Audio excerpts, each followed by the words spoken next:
ప్రియ దేవుని యొక్క బిడ్డలారా, ఆశ ఉండటము, ఆశ కలిగి జీవించడము మంచిదే.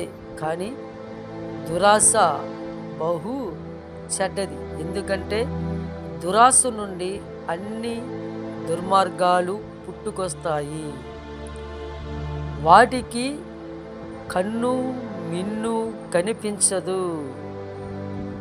దురాశ కలవారు దేవుణ్ణి మరిచిపోతారు, ఇరుగు పొరుగు వారిని మరిచిపోతారు, మంచి మర్యాదలు మరిచిపోతారు, న్యాయాన్ని ధర్మాన్ని మరిచిపోతారు.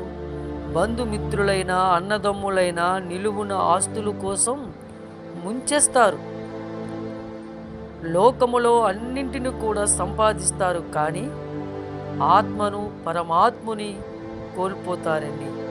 చివరికి కన్ను మూసేక అన్నింటినీ గాలికి వదిలేసి 6 అడుగుల నేలకు భారముగా మిగిలిపోతారు. అందుకే ప్రభువు, ఒరే అవివేకి, ఈ రాత్రికే నీ ప్రాణములను తీయబడును.